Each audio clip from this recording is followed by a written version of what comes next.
Podem é diferente de devem. Podem é diferente de devem. O que eu quero dizer com isso? Você, a nossa casa, vamos falar da nossa casa, né? Nós pegamos uma turma de 50 alunos que vêm, todos, da sessão doutrinária dos diversos dias de assistência espiritual, já vem da sessão doutrinária mais ou menos doutrinado. Começa o curso básico, vai fazer o curso preparatório para a escola de aprendiz do Evangelho. Então você tem 50 alunos que estão num ritmo. Todo mundo, o grupo está ali, ó, unido, todo mundo.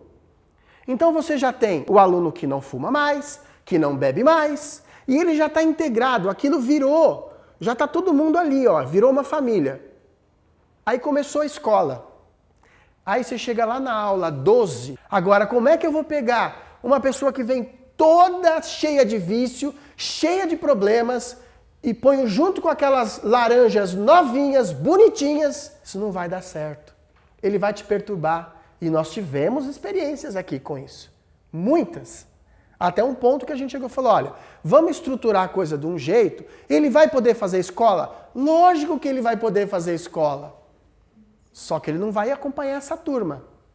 Por que o desespero de enfiar o cara na aula 13 se ele não fez passe, ele não fez o tratamento de passe, ele não fez sessão doutrinária, ele não fez curso básico, ele não fez nada, ele não sabe nem o que é o espiritismo. Aí você põe o cara lá e aí ele começa a te fazer um monte de questionamentos e perguntas que não tem nada a ver com o negócio. E aí você acha que está fazendo um bem para ele? Nós não estamos fazendo bem para ninguém, nós estamos prejudicando a nossa própria turma. Claro que existem as exceções. Existem as exceções? Existem as exceções. O Vivência está dizendo que pode, mas o bom senso tem que imperar, gente. O bom senso tem que imperar. Se é uma pessoa que já é espírita, vem de uma outra casa, já com uma bagagem de conhecimento, vamos fazer uma avaliação e ver se ele está em condição de entrar. Porque nós já tivemos casos aqui de companheiros com 30 anos de doutrina que entraram na aula 13 e só deu trabalho pra gente. Porque ele fez a escola inteirinha sem entender o que era escola iniciática e tentando mudar a escola o tempo todo. Porque ele veio de 30 anos de doutrina, então ele não sabe, não conhece esse processo, nunca ouviu falar de reforma íntima. Aí você põe o cara lá na escola pra quê? Aí de repente um que ainda tá meio assim e tal, é mesmo, olha, ele tem razão. Nossa, veja bem, essas colocações eu tenho feito porque esse é o sistema que a nossa casa... Lembra que a gente falou lá atrás? Que a aliança não tem ingerência sobre as casas. A maneira como se administra, cada uma tem o seu jeito. Continuam participando do segundo e terceiro ano somente os alunos que obtiverem aprovação nos anos anteriores. Isso o pessoal passa batido. Ninguém lê isso. Continuam participando do segundo e terceiro anos somente alunos que obtiveram aprovação nos anos anteriores. Eu estou do primeiro ano, vou para o segundo. Eu não faço caderneta e não faço caderno de tema. Eu posso ser aprovado? Não. Eu não posso ser aprovado. Eu vou passar do primeiro para o segundo ano. Eu tenho 40% de falta. Eu posso ser aprovado? Eu não preciso nem ouvir o plano espiritual. O plano espiritual nessa hora não tem nem que se meter nessa história. Ele não está aprovado. Aluno que não cumpre o currículo da escola, não passa. Uma turma de escola se forma sempre nas condições abaixo, sucessivamente obedecendo uma programação do centro que a patrocina, por encaminhamento natural dos assistidos nos trabalhos da casa após o curso básico de Espiritismo. Tá claro. Não tem dúvida aqui. O Vivência é claro. Sucessivamente obedecendo a programação do centro que a patrocina. Qual que é a programação desta casa? A assistência espiritual, que é a série de tratamento de passe, o T2, que é a sessão doutrinária, o curso básico, o estudo do Livro dos Espíritos, o curso preparatório para a escola de aprendiz do Evangelho. Essa é a programação da casa que está patrocinando a escola. No nosso caso, o Grupo Espírita Apóstolo Mateus, a nossa programação é essa, para que o aluno chegue na escola de aprendiz do Evangelho. Então, tem nada de errado. Nada. Ou por encaminhamento dos assistidos nos trabalhos da casa após o curso básico do Espiritismo. É aquela sequência natural. Então, eu não consigo entender por que o desespero de alguns dirigentes de aceitar, de querer que o aluno tem que entrar na aula 12, 13, 14, 15. Eu já vi aluno entrar na aula 30. Então, assim, estourou em falta, gente. Não, acabou. Como é que um aluno que, num período de 50 aulas, ele falta 25? Olha, sinto muito, não dá mais, você vai pegar a turma que está vindo. Ele pode começar, se tiver uma turma vindo atrás, ele se engaja na próxima turma. Entendeu? Tem aluno que é assim, ele para de vir, ele, por algum processo ele acaba tendo que ser, ele se afasta da turma, ele fala assim, então eu posso pegar a turma anterior? Pode. A turma dele estava na aula 50, a turma anterior está na aula 10. Aí o que ele quer fazer? Ele quer esperar aquela turma chegar na aula 50 para ele entrar. Negativo. Não tem essa não. As pessoas usam muito vivência de uma forma dogmática também, né? Olha, não está escrito no vivência. Tem um monte de coisa que não está escrito no vivência. Tem um monte de coisa que não está escrito no vivência e as casas fazem.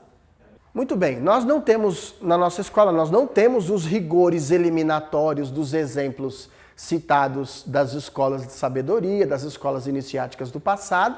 O nosso foco na iniciação espírita, ele não se restringe a uma vertente apenas. Olha como é interessante, como o processo de iniciação espírita nosso, ele é moderno. As escolas que a gente falou, você tinha aquelas escolas que trabalhavam a questão dos domínios das sensações do corpo, dos domínios mentais e dos domínios místicos ou religiosos. A escola de aprendiz do Evangelho, ela engloba tudo.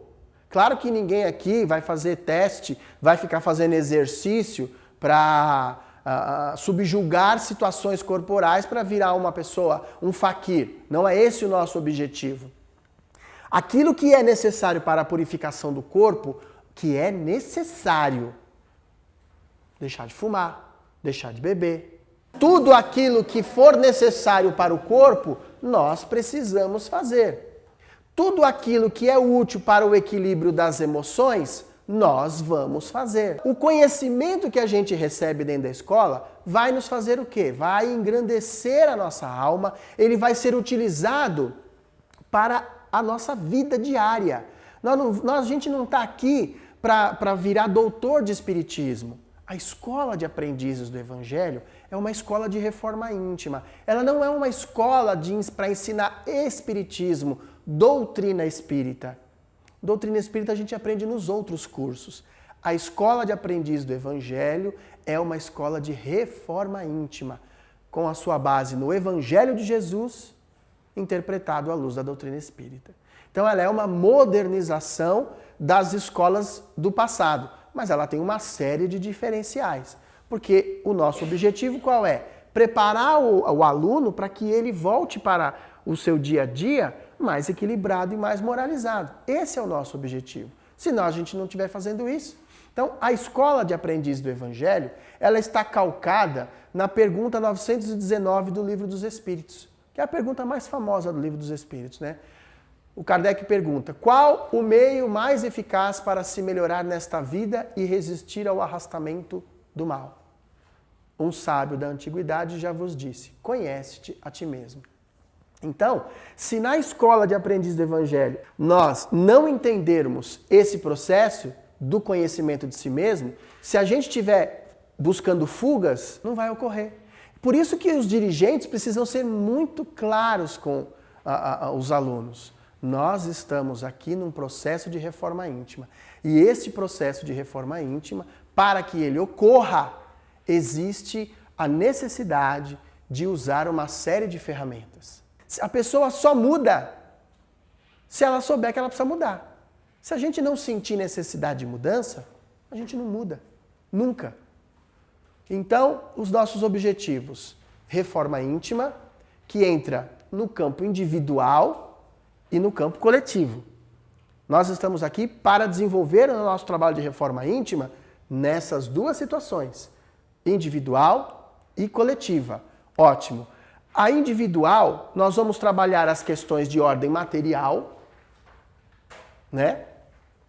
Ou seja, bebida, cigarro, drogas, enfim, uma série de situações que materialmente não nos fazem bem, que nos torna dependentes. Nós vamos desenvolver o lado intelectual, que é a busca do conhecimento. Nós não vamos nos restringir apenas ao programa da escola. A gente tem que ler, a gente tem que buscar adquirir conhecimento em outros cursos que a casa oferece.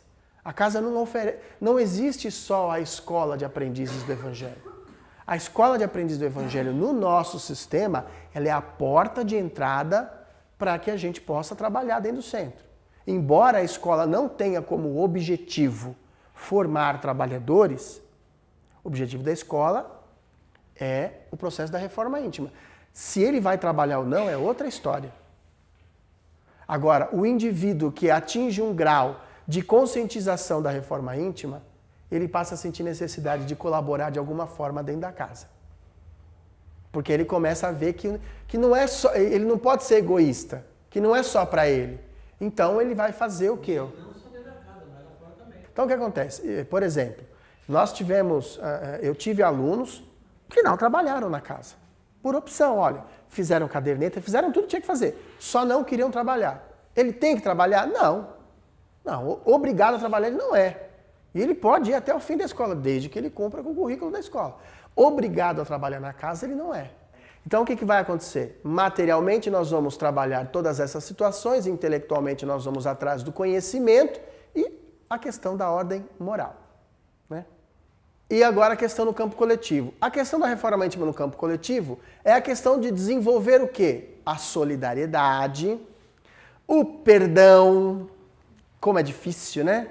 A paciência, Senhor, dê-me paciência agora, né?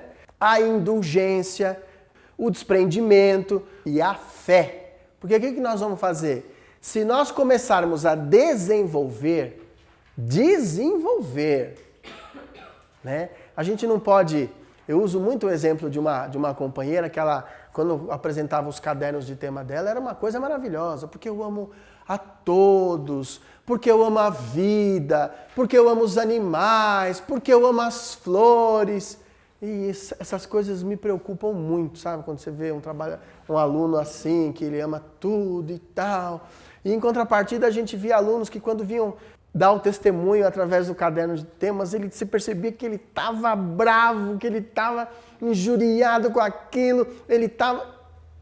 É muito mais honesto aquela criatura que está vivendo o conflito da reforma íntima, porque o que gera esse conflito é o quê? São os valores, né?